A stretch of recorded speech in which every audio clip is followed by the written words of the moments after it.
이제 말씀 풀어 나눔으로써 하나님의 은혜를 나누도록 하겠습니다. 이번 3월의 그 핵심 주제는 권위입니다. 3월 첫 주에 우리는 유대인의 왕이신 예수님께서 새끼 나귀를 타고 예루살렘에 입성하시는 그 장면을 보았습니다. 예수님은 자신의 권세를 강화시키기 위해서 백성들에게 세금을 지우는 것이 아니라 도리어 나귀처럼 사람들의 죄의 멍에를 자신의 어깨에 지우고 지금 입성하시는 것입니다. 그렇게 짊어지신 왕이십니다. 그래서 사람들은 그 예수님께 외치죠. 호산나 라고 외칩니다. 주여 지금 우리를 구원해 주세요 라고 이렇게 외치고 있습니다. 만약에 세금을 그들의 어깨에 지웠다면 그렇게 환영하지 않겠죠. 하지만 그들의 죄의 짐을 짊어지시는, 궁극적으로 그런 의미를 가지고 지금 나귀를 타고 들어가신 예수님께 우리를 구원해 주세요 라고 이렇게 외치고 있습니다. 그리고 지난주에 우리는 하나님의 아들이요 유대인의 왕이신 예수님이 빌라도의 법정에서 정죄를 당하시고 십자가에 달려 죽으시는 그 장면을 함께 보았습니다. 사람들은 십자가에 달려 죽어가는 예수님을 보며 이렇게 말합니다. 네가 유대인 왕 그리고 예수님의 아들의 권세를 가졌다면 그 권위를, 그 권세를 그 십자가에 내려오는 데 좀 사용해봐. 그렇게 하면 내가 너를 믿을게 라고 이렇게 말합니다. 예수님은 십자가를 피하는 데 자신의 권위를 사용하지 않습니다. 권세를 사용하지 않습니다. 죄인들을 대신해서 죽으시는 것으로 왕의 권세를 사용하십니다. 아멘. 아멘.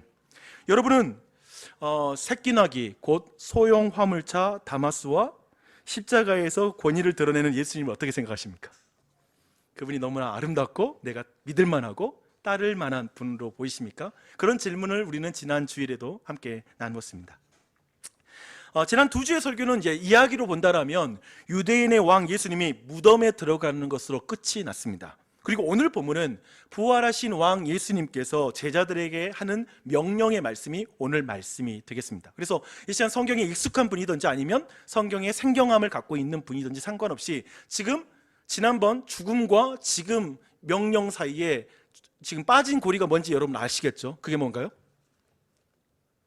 네, 이건 한 분 정도는 그래도 말해줘야 진행이 될 것 같습니다. 네, 그 뭐죠? 부활이죠. 그렇죠? 죽음 그리고 지금 부활하신 예수님이 명령하는 거니까 사이에 부활이 빠져 있습니다.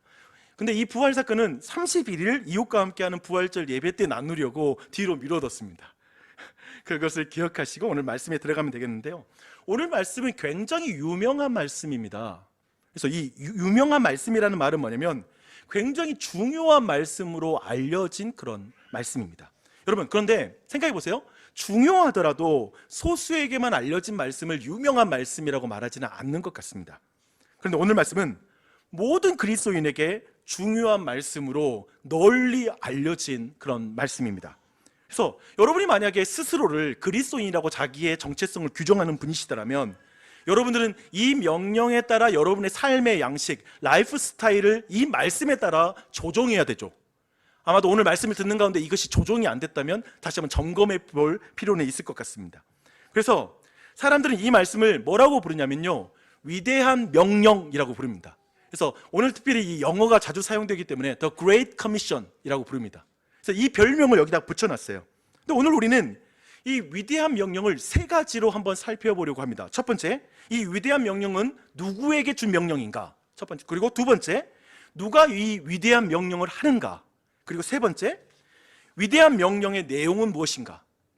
그리고 결론에서 이 위대한 명령을 어떻게 이룰 수 있는가? 어떻게 이 위대한 명령을 우리는 따를 수 있는가라는 이 네 가지를 여러분 이 말씀 가운데 함께 살펴보려고 합니다. 먼저 누구에게 이 명령을 주었는가부터 먼저 보도록 할게요. 우리 16절, 17절 말씀을 한번 보십시오.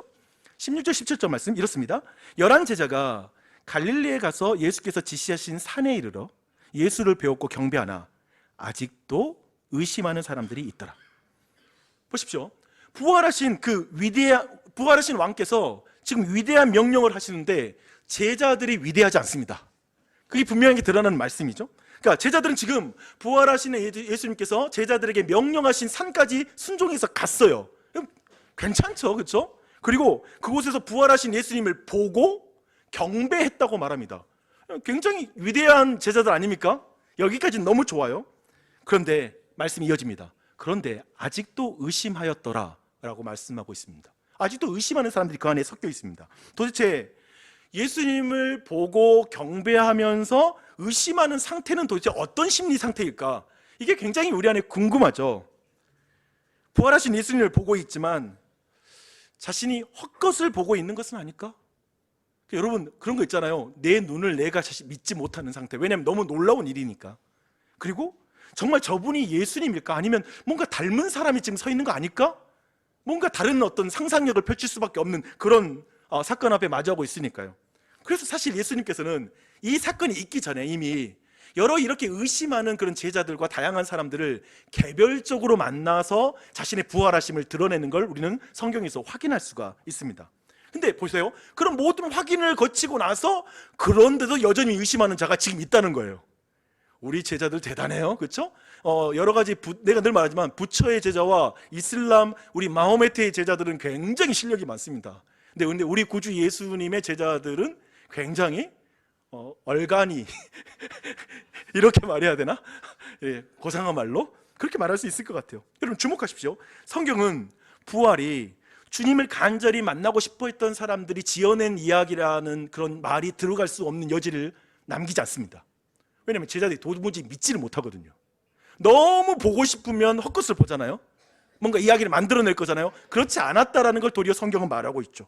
그래서 분명히 그러나 제자들은 이 부활하신 예수님을 보면서 기뻐해요. 한번 생각해봐요. 기뻐하지만 불확실성과 망설임 속에 있었던 것입니다.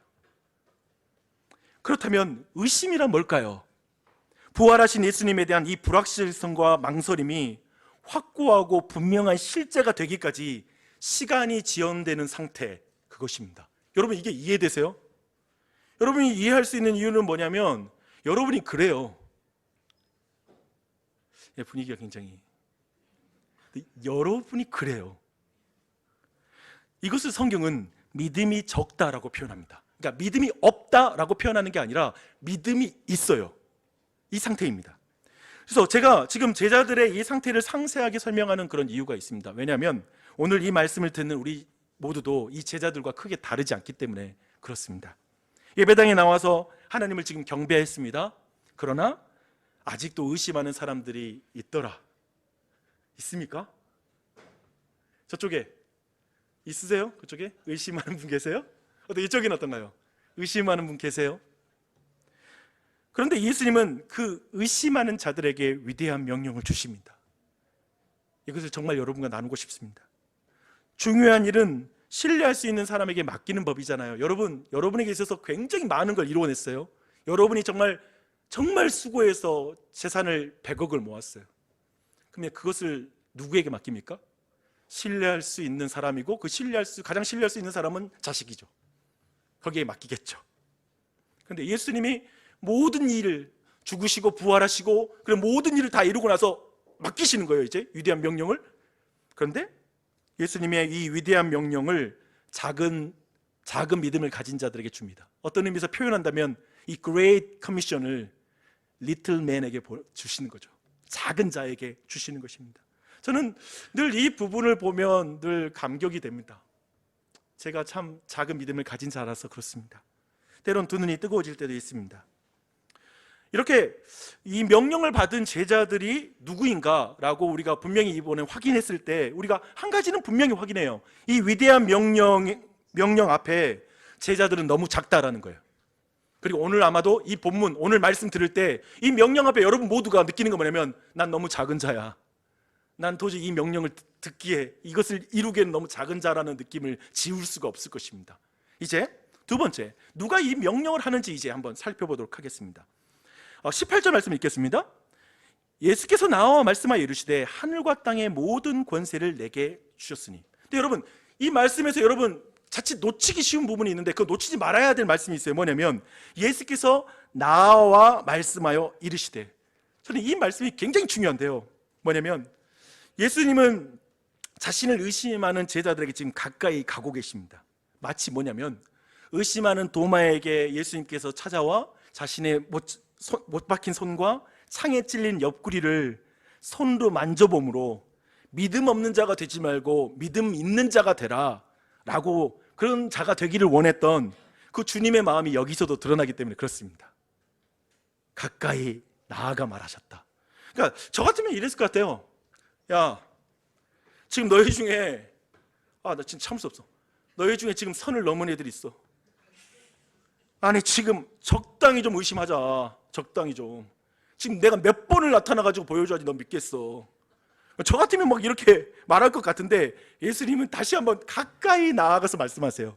저는 어떤 의미에서 오늘 이 시간에 여러분의 인생과 어떤 상황 속에 예수님이 이 자리에서 가까이 와서 여러분에게 말씀하신다는 사실을 믿으셨으면 좋겠습니다.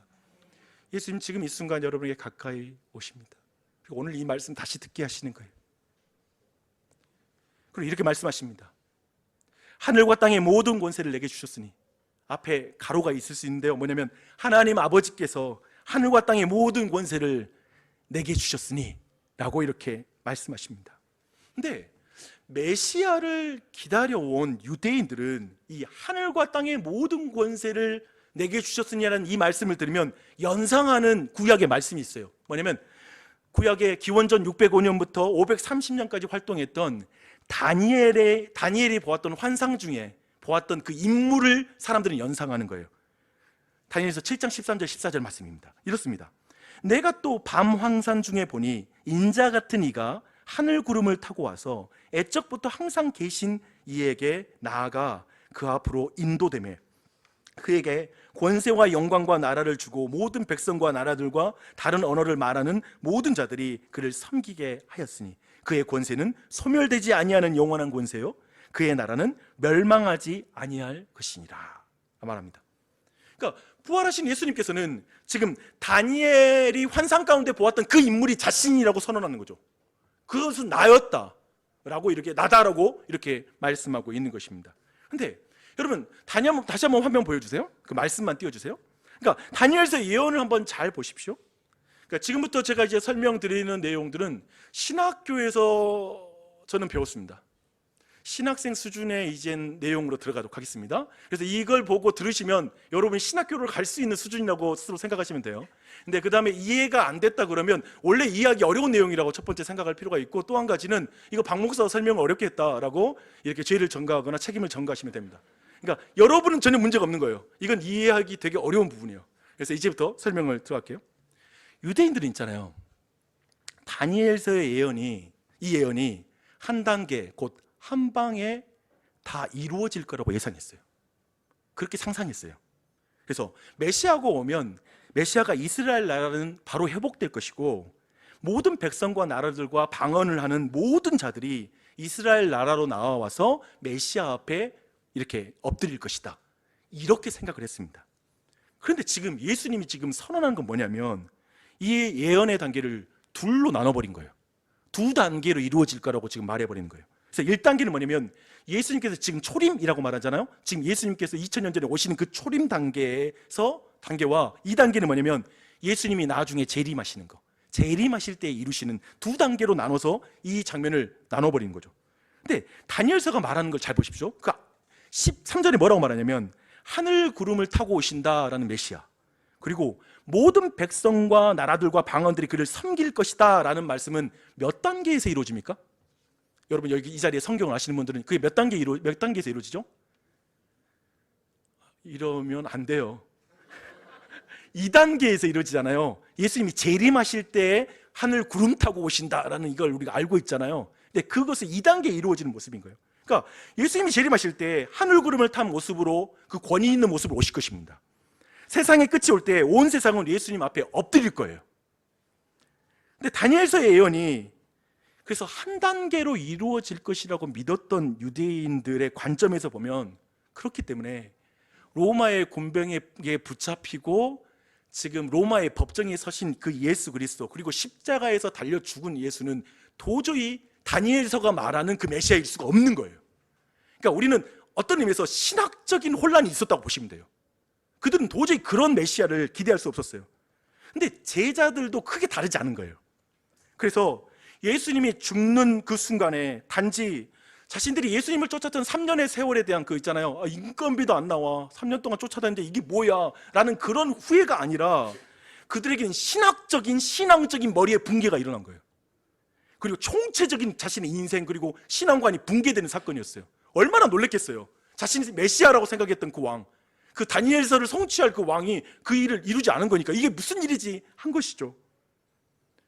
근데 우리 모두는 사실상 우리가 기대하는 건 이스라엘 사람과 제자들이 생각했던 그런 예수님의 임함을 우리도 아직도 기대해요. 그러니까 우리 안에 질문은 뭐냐면, 아니 왜 1단계가 필요해? 그리고 왜 한 방에 세상을 구원하시지 또 2단계까지 가려고 또 우리한테 전도하라고, 피곤해 죽겠는데 뭐 이런 명령을 또 주시지? 왜 이 단계가, 그 사이에 이 길이가 왜 이렇게 넓어? 왜 이 시간이 이렇게 많이 길어? 라는 이 생각을 가지지 않을 수가 없는 거예요. 근데 그 이유를 한번 볼게요. 왜 예수님이 이렇게 1단계와 2단계로 전체를 이끌어 가시는지. 지금 몇몇 분 정도는 정신줄을 놓아버린 듯한 그런 얼굴 표정과 그래, 근데 정상이다, 그건 굉장히 정상적인 지금 반응을 하고 있다라는 생각 해주시고요. 비난은 나에게. 그리고 이제 다음으로 넘어가게요. 근데 부활하신 예수님께서 이 상황에서 지금 제자들에게 다가와 말씀하시는 거예요. 세상에 종말이 오지 않은 그 시점에 자신이 이미 다니엘서의 예언을 성취한 그 왕이라고 지금 말해버린 거예요. 지금 모든 백성과 나라들과 방언들이 예수님을 섬기기는커녕 그분을 둘러싼 제자들 안에도 의심하는 자가 있잖아요. 지금 이 상황을 잘 보셔야 돼요. 이 그림을 전혀 그런 성취를 한 것처럼 안 보이잖아요. 근데 제가 이 전체의 과정을 여러분이 잘 이해하기 위해서 제가 볼 땐 그림을 그리는 한 과정으로 한번 상상해 봅시다. 이제 다른 것입니다. 뭐냐면 이미 그림이 그려져 있어요. 망가진 그림이에요. 타락하고 세상이 망가진 그림. 근데 그 그림을 그릴 때 순서가 있다는 거예요. 뭐냐면 예수님이 초림하실 때 지금 이 순간의 그 단계는 뭐냐면 배경은 그대로 두시고 예수님 자신부터 그리시는 거예요. 그렇죠? 하늘과 땅의 모든 권세를 가지신 예수 그리스도를 그리는 거예요. 그래서 이 구절에서 권세라는 말은 무슨 의미냐면 하나님께로부터 받은 합법적인 권세라는 뜻입니다. 그리스도께서 하나님께서 정해놓으신 그 왕도를 따라 걸으셨기에 받으시는 권세라는 거죠. 합법적으로 받은 권세. 그러니까 일찍이 불법적인 권세를 받으라는 그런 사단의 추동이 한 번 있었습니다. 40일 동안 광야에서 예수님이 줄이셨을 때 사단이 찾아와서 그가 하나님을 저버리고 자신에게 엎드리게 전하면 천하 만국의 영광과 권세를 주겠다라고 이렇게 유혹을 해요.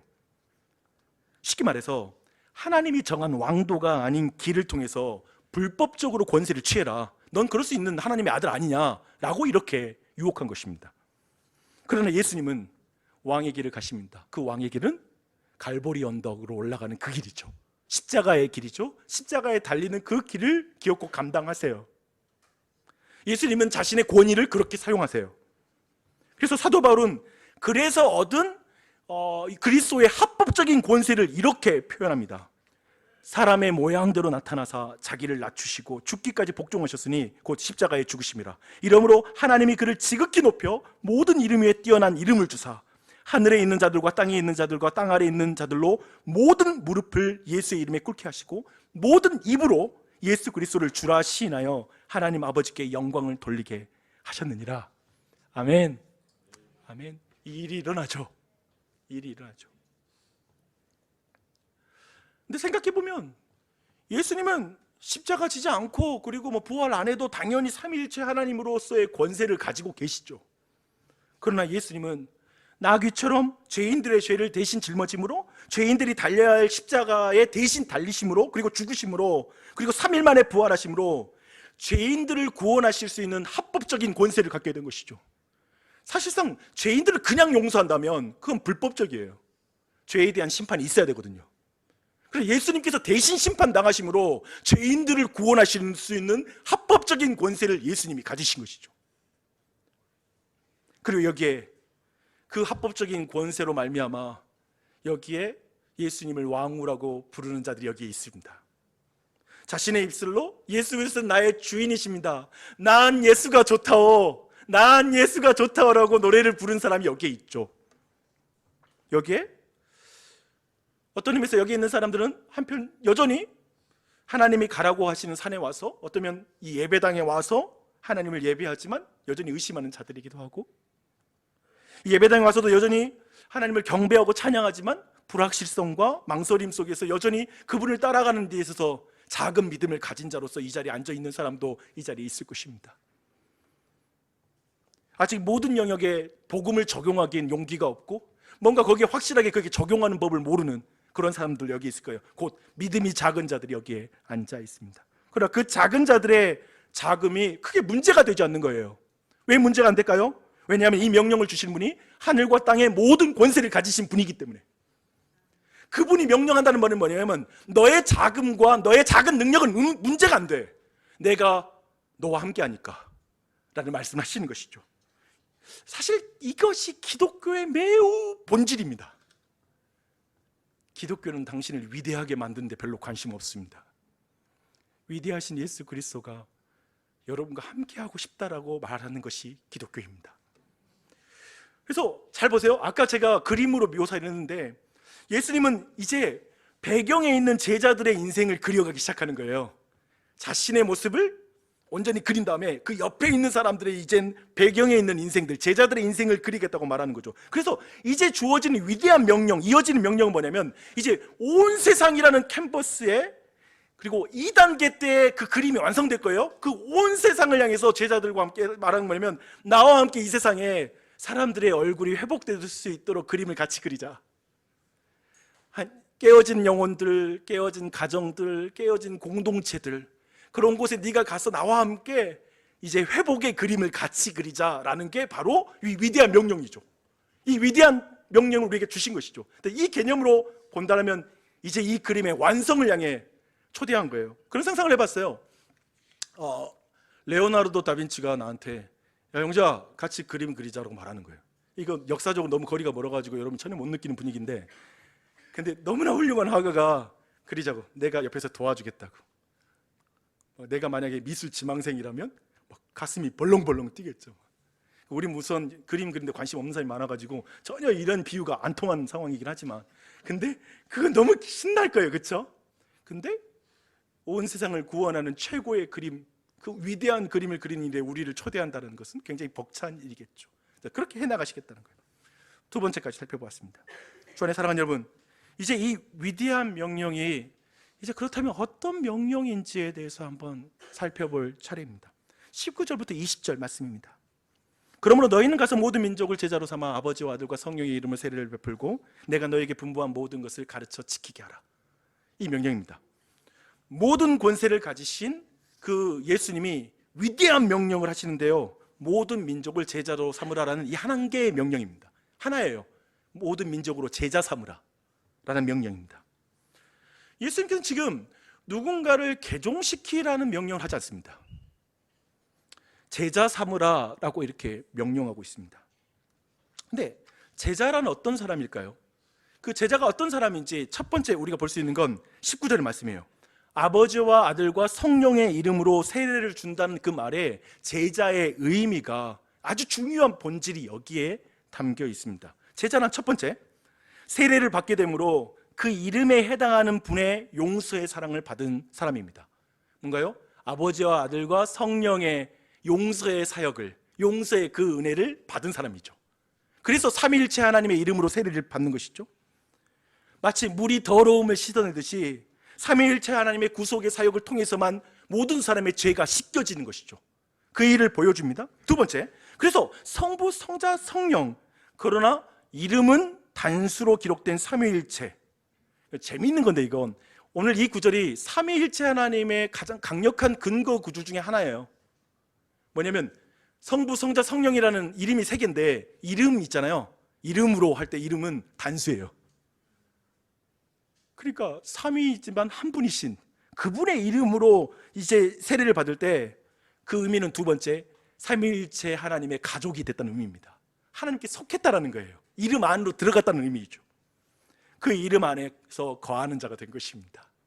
두 번째, 세 번째, 이 세례를 받았던 의미는 뭐냐면 제자는 삼위 하나님의 권위 아래에서 그 삼위일체 하나님이 함께 누리고 있는 그 사랑과 기쁨을, 그 기쁨의 교제에 참여하는 자가 됐다는 것이죠. 그래서 하나님으로부터 사랑을 받는 자, 그분의 교제에 참여하는 자가 되었다라는 그런 의미를 가지고 있습니다. 여러분, 모든 사람은 그 이름을 통해서 정체성을 드러내죠. 성경에서는 이름이 굉장히 중요합니다. 그리고 그 이름이 변화될 때는 뭐냐면 그 사람의 정체성이 바뀔 때, 사울이 바울이 되죠. 그렇죠? 아브라함이 아브라함이 되죠. 굉장히 중요한 게 이름의 변화예요. 근데 이제 제자는 성부와 성자와 성령의 이름 안으로 들어감으로 정체성이 바뀐 거예요. 그래서 이렇게 말하는 거죠. 나는 하나님 아버지의 아들 박용주야. 나는 예수 그리스도의 제자 박용주야. 그리고 나는 성령님이 함께하는 박용주야. 이것을 우리 안에 외칠 때 참 신자들은 너무나 기쁜 거죠. 왜냐하면 내 바뀐 정체성이에요. 이제 그냥 박용주는 아니야. 누구 안에 있는 삼위일체 하나님 안에 있는 나야. 그것은 어마어마한 정체성이 변하죠. 여러분, 이 정체성이 변화된 제자입니까? 자신이 그렇게 변화된 정체성이 바뀐 그런 존재로서 이 말씀을 듣습니까? 그것이죠. 그 부분이 바로 제자라고 말하고 있습니다. 근데 제자란 어떤 의미일까? 두 번째는 뭐냐면 내가 너희에게 분부한 모든 것을 가르쳐 지키게 하라라는 거 안에 제자의 두 번째 큰 의미가 있습니다. 삼위일체 하나님의 구속의 사랑으로 변화된 사람, 그래서 그 거듭난 것에 그런데 머물지 않고 자기 아버지를 닮아가는 거예요. 나를 사랑하는 존재를 닮아가는 거예요. 이건 부부 안에서 일어나는 현상이죠. 나를 사랑하는 존재를 닮아가는 거. 그러니까 나를 사랑하는 하나님을 닮아가는 거예요. 그래서 예수님의 말씀을 배우고 지키는 사람이 너무 되고 싶은 거야. 그냥 말씀을 배우는 게 아니야. 모든 말씀을 막 배우고 싶은 거예요. 여러분, 이 갈망을 한번 주목하셔야 돼요. 좀 더 정확하게 말하면 예수님의 말씀을 지키려고 배우는 거예요. 사실 여기에 원어의 의미는 뭐냐면 teaching to keep이거든요. 뭐냐면 배우고 나서 지켜라라는 의미가 아니라 지키기 위해서 가르쳐라는 거거든요. 그러니까 이 제자는 뭐냐면 이렇게 말하는 거예요. 하나님, 나 예수님을 너무 사랑해서 예수님을 너무 닮고 싶어서 주님의 말씀을 다 배우고 싶어요. 주님의 말씀 좀 가르쳐 주세요. 다 알려주세요. 나 그것을 다 지켜서 예수님을 닮고 싶어요. 라는 갈망을 가진 자가 제자인 것이죠.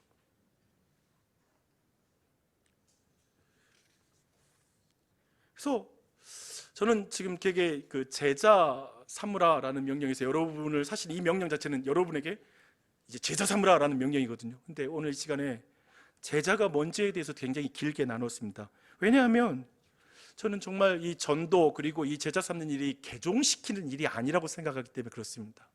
자칫 여러분이 도대체 이 말씀 앞에 어떻게 받아들일까, 전도에 대해서 그 부분이 늘 경계가 됩니다. 오해하지 않았으면 좋겠어요. 기독교의 제자 삼으라는 명령은 다른 종교의 신도들을 빼내서 기독교 교세를 확장하라는 명령이 아닙니다. 오해하지 마십시오. 또 한편에 이런 오해도 하지 마십시오. 타종교인을 존중하고 그들을 전도의 대상으로 생각해서 안 된다. 그들을 그만큼 존중해줘야 된다. 각자의 선택이 있지. 물론 저는 그들에게 무리하게 접근한 건 반대하지만 그들에게 담대하게 겸손하게 정말 예수 그리스도를 소개해야 한다고 생각합니다. 도리어 오늘 이 말은 뭐냐면 타종교인이든 누구든 개종시키려는 마음, 교세 확장을 시키려는 마음으로 전도하지는 말고 주님이 가르치신 대로 바르게 전도하는 것을 하시는 말씀이라고 생각합니다. 바른 전도는 뭘까요?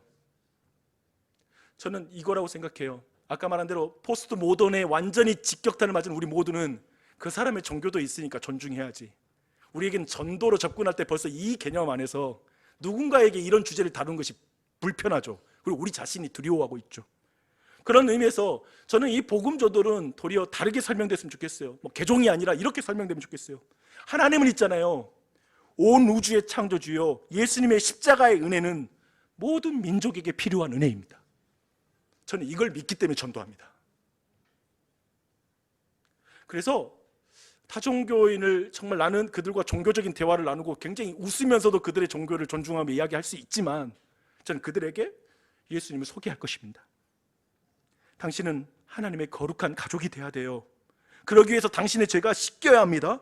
죄가 씻기기 위해서는 삼위일체 하나님의 구속의 은혜가 필요합니다. 십자가에 달린 예수님이 흘리신 그 물과 피가 당신의 죄를 씻기는 합법적인 유일한 방법입니다. 이 예수님의 구원의 손길을 잡으셔야 돼요. 그 손을 잡는다는 의미는 믿는다라는 거예요. 믿으셔야 돼요. 예수님의 손을 잡으면 예수님은 당신을 삼위일체 하나님의 그 이름 안으로, 그 관계 안으로, 그 교제 안으로, 사랑 안으로 당신을 이끌어 주실 거예요. 당신은 스스로 거기에 접근할 수 없어요. 돈으로도 못 가요. 어떤 권세로도 못 가요. 이 예수님의 손을 잡아야만 예수님이 이끌어 줄 수 있어요. 이제 당신은 가족이 되는 거예요. 그 안에서 진정한 사랑과 행복과 삶의 의미와 목적을 발견할 수 있어요. 당신은 새로운 피조물이 되는 거예요. 이제 당신의 삶은 예수님의 모든 말씀을 지키기 위해 배움으로 그 예수님을 닮아가는 것으로 이제 완전히 당신의 삶의 목적이 바뀌는 거예요. 인생의 목적이 바뀌는 거예요. 이것이 내 안에 확고하게 붙잡히십니까? 여러분 어떠세요? 이 복음을 들으셨습니까? 그리고 이 복음 앞에 그렇게 확고하게 이 길을 걸어주고 계십니까? 주 안에 사랑하는 여러분, 저는 만약 개종을 추구하는 전도라면 저는 그것이 위대한 명령이라고 생각하지 않습니다. 단지 여러분들을 어떤 타종교인을 여기에 다르게 바꾸어서 그냥 몸만 앉아있고 종교를 추구하는 삶이라면 저는 그런 기독교의 그 사람들을 소개하고 싶지 않습니다. 그렇게 전도하라고 여러분에게 요청하고 싶지 않습니다. 그것은 위대한 명령이 아니니까요. 그러나 예수님을 닮은 제자를 삼으라는 명령, 작은 예수가 되도록 그들을 초대하라고 하는 이 명령은 저는 위대한 명령이라고 생각합니다. 주님은 예수님을 따르는 제자에게 제자를 삼는 제자가 되라고 명령하고 계십니다. 그리고 이 명령 앞에 여러분이 서야 되겠죠. 이 명령에 여러분은 어떻게 반응하고 계십니까? 말씀 정리하겠습니다. 그 위대한 명령을 영어로 The Great Commission이라고 이렇게 부르죠. 근데 이 미션이라는 것 자체는 어떤 사명, 어떤 일 이런 것이잖아요. 근데 come이라는 앞에 붙은 이 come은 뭐냐면 with라는 뜻이 있습니다. 즉 명령이라는 건 어떤 사람에게 내가 하고 있는 일에 함께 해줘 라는 말이죠. 그런 의미에서 저는 이 영어의 이런 어떤 의미가 성경적 의미를 잘 드러낸다고 생각합니다. 전도란, 그리고 제자 삼는 일이란 하나님이 하시는 일에 우리를 동참하도록 하는 것이죠. 하나님의 일에 우리가 동참하는 거예요. 그렇다면 위대한 명령은 사실 위대한 초대예요. 여러분 지금 표정, 전도하라, 제자 삼으라는 것이 위대한 초대라고 안 느껴지는 얼굴? 너무 벅차고 나를 거기 초대해 주신단 말이야? 라는 걸로 안 느낄 수 있겠죠. 그런데 우리가 이 위대한 명령과, 그래서 이 위대한 명령을 우리가 함께 하지 않는다라면 저기에서 컴이 빠져버리잖아요. 그렇게 되면 어떻게 되냐면 Great Omission이 되겠죠. 오미션, 위대한 생략, 치명적인 생략이 일어나는 것이죠. 우리는 사실 교회에 익숙한 분들은 너무 잘 아는 말씀이에요. 오늘 말씀은 너무 많이 들었죠. 그리고 이 별명도 알아요. The Great Commission. 위대한 명령이다. 이거 예수님이 주신 어떤 유언적인 명령이야. 막 그런 명령이지만, 그러나 우리가 함께 하지 않음으로 어떤 의미에서 Great Omission이 된 말씀, 우리의 삶에서 삭제된 그런 명령이 아닌가라는 생각이 듭니다. 이번 31일에 이웃과 함께하는 부활절 예배를 드립니다. 마을별로 전도할 대상을 나누고 기도를 시작하자라는 이 제안을 몇 주 전부터 제가 여러분과 공지를 드렸습니다. 여러분 좀 허리띠 풀고 좀 이 시간 약간 솔직하게 한번 제가 묻고 싶어요. 그리고 한번 여러분 마음으로 대답해 보십시오. 여러분은 전도해요, 제자 삼아요, 전도할 사람을 마음에 품고 기도해요 라는 말을 여러분은 어떻게 들으셨습니까? 그냥 그런 말 들으면 어떻게 와닿으세요? 이 고면에 대한 다양한 감정과 반응이 여러분에게 있었을 것입니다. 지금도 그것을 그 반응을 하고 있을 것입니다. 결국 여러 이유가 있겠지만 결국 여러분은 이 명령을 생략하는 결정을 하고 계시지 않습니까? 나는 근데 함께 하지 않을래, 나는 못할 것 같아 라고 이 명령 앞에 서는 것이죠. 컴을 빼버리는 거죠. 왜 우리는 그런 감정과 그런 반응을 하는 것일까요? 사실 여러분 주님 사랑했고 주님을 예배하고 있잖아요. 왜 그럴까요? 이런 생각을 해봤어요. 무례하고 비인격적인 노방전도자 중에 하나로 내가 비춰지지 않을까? 혹시 관계가 서먹해지진 않을까? 다원주의 시대에 편협하고 종교적인 종교인으로 비춰지는 것 너무 싫은데, 넌 편협해, 너는 매우 독선적이야 라는 말 너무 듣기 싫은데 내가 종교를 주장하는 순간에 그런 사람이 되지 않을까? 대답할 수 없는 질문을 받으면 어떡하지? 도리어 이거 전도하다가 내가 먹히는 거 아니야? 전도하는 방법을 정확히 나는 모르는 것 같아. 대화하는 그 기술 자체가 내가 너무 부족한 것 같아. 무슨 말을 해야 될지부터 난 모르겠어. 혹시 내가 영업사원처럼 보이는 것은 아닐까? 그때 내 그 전에 차 사줬는데 내가 따뜻한 차 사준 거마저도 전도하려고 이렇게 차 사줬구나 라는 그런 걸로 오해받지는 않을까? 전도에도 거절하면 어떡하지? 전도하면 제대로 또 살아야 될 텐데 괜히 전도했다가 그 뒤로 내가 좀 이기적인 모습 보이면 그것도 피곤한 일이고 차라리 그냥 전도 안 하고 그냥 이기적으로 살자, 뭐 그런 마음이 들 수도 있겠죠. 어떤 의미에서 우리는 거부감 혹은 두려움이라는 반응이 너무 이해가 돼요. 우리 모두 그런 자리에 있을 수 있습니다. 그런데 혹시 이 자리에 이런 분 혹시 계신가요? 내가 그리스도로 말미암아 충분히 행복하지 않은데 무슨 전도야? 내가 별로 안 기뻐 예수 믿는데, 내가 왜 교회 생활하는지 별로 기쁘지도 않은데 내가 어떻게 이 기쁘지 않은 걸 나누겠어? 나는 너무나 부족하고 내 믿음이 너무 작아서 전도할 수 있는 그 정도의 그릇은 아닌 것 같아. 여전히 하나님 나 예배하고 있지만 분명히 나 예수님 좋아하긴 하는데 여전히 내 삶에서 의심하는 것도 너무 많아. 그런 분들은 오늘 말씀 안에서 꼭 주목하십시오. 그렇게 의심하는 자에게 위대한 명령을 예수님이 주십니다. 저는 그분을 여러분이 만났으면 좋겠습니다. 그분이 얼마나 아름다운 분인지, 도대체 나를 왜 나와 함께 그 일을 하고 싶어 하시는지, 그분의 사랑을 알았으면 좋겠습니다. 그리고 하늘과 땅의 모든 권세를 가지신 예수님의 이 약속까지 여러분이 들으셨으면 좋겠습니다. 볼지어다 내가 세상 끝날까지 너희와 항상 함께 있으리라. 여기서 볼지어다는 behold라는 말인데요, 갑자기 명령 다 내려놓고 근데 두고 봐, 분명히 기억해, 내가 세상 끝날까지 너와 항상 함께 있을 것이야. 성경학자들은 이 말씀을 별명을 붙였습니다. 위대한 약속이다. 이걸 위대한 약속이다. 주님은 위대한 약속 없이 위대한 명령을 주신 적이 없습니다. 하늘과 땅의 모든 권세를 가지신 예수님이 함께 하심을 잊고 혼자 이 위대한 명령을 감당하면 그 또한 위대한 생략을 하게 되는 것이죠. 오늘날 너무나 많은 일이 벌어져요. 이 위대한 명령을 나 혼자 하는 거예요. 모든 권세를 가지신 그분이 나와 함께 한다는 걸 믿지 못하고 신뢰하지 못하니까 이것이 진짜 엄청난 생략이죠. 우리의 삶에 이게 없는 거예요. 위대한 분이 나와 함께 한다는 사실을 잊어버리는 거예요. 주 안에 사랑하는 여러분, 위대한 명령은 뭐가 더 갖춰져야 할 수 있는 명령이 아니라 누가 함께 하는지를 알아야 할 수 있는 명령이라는 게 성경의 가르침이죠. 주님이 여러분과 함께 하십니다.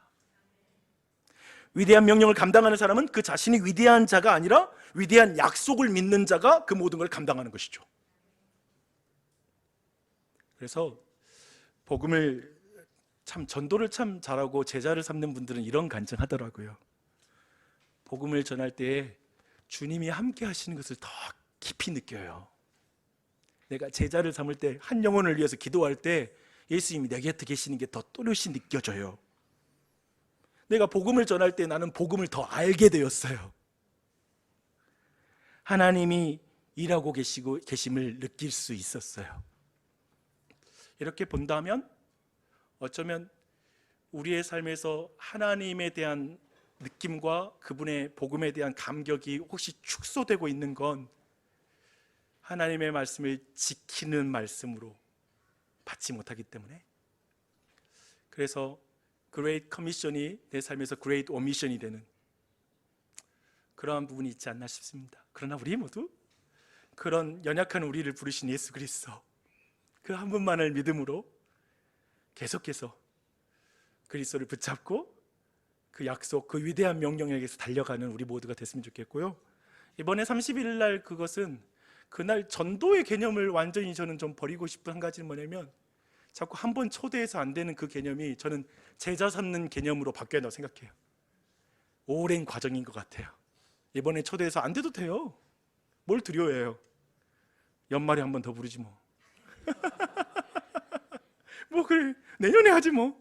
근데 문제는 뭐냐면 그 명령을 내 자신이 품지 못하는 것, 그 한 영혼을 품지도 않는다라는 것에 우리의 아픔이 있지 않나 싶습니다. 그것을 여러분 기억하시고 나아가며 이 모든 걸 우리가 즐기며 기뻐하며 하나님의 그 일 가운데 참여하는 우리 모두가 됐으면 좋겠습니다. 아멘. 아멘. 기도하였으면 좋겠습니다. 오늘 말씀을 좀 적용하는 기도를 같이 드렸으면 좋겠습니다.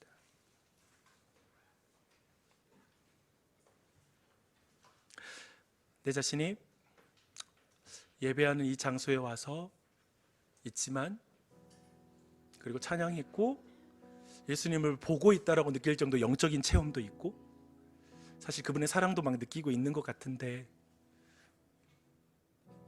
여전히 내 마음에 의심이 있는 사람, 완전히 내 삶을 다 드리지 못하는 것 같은 사람, 그리고 그 예수님을 만나는데 아직 주저하고 있는 분들, 예수님이 이 시간 한 발짝 더 다가와서 그분을 드러내고 계십니다. 그리고 그분의 명령을 우리에게 주십니다. 그것에 감사하는 기도를 드립시다. 나를 믿어줘서 고맙다고, 인내하고 나를 끝까지 지켜서 결국 그렇게 빚어가신 예수님, 저 얼간이 같은 제자들을 아름답게 사용하셔서 온 세계 가운데 가장 복음이 널리 증파될 수 있도록 사용하신 그 주님이 우리 하나님이시죠. 그렇게 나를 빚어가시고 인도하신 그 주님 앞에 겸손히 나를 드리고 그 일에 나를 사용해 주시고, 그리고 그 가운데 주님의 사랑을 더 깊이 알아가게 해달라고, 주님을 더 알게 해달라고 같이 기도했으면 좋겠어요. 그래서 그레이트 커미션을 이루는, 컴을 하는, 내가 함께하는, 주님이 함께하는 걸 믿고 나아가는 우리 내가 되게 해주시옵소서. 우리 가정이 되게 하옵소서. 우리 교회가 되게 하옵소서. 이 자리에 있는 모든 방문자들이 되게 해주시옵소서 라고 한 목소리 기도하겠습니다.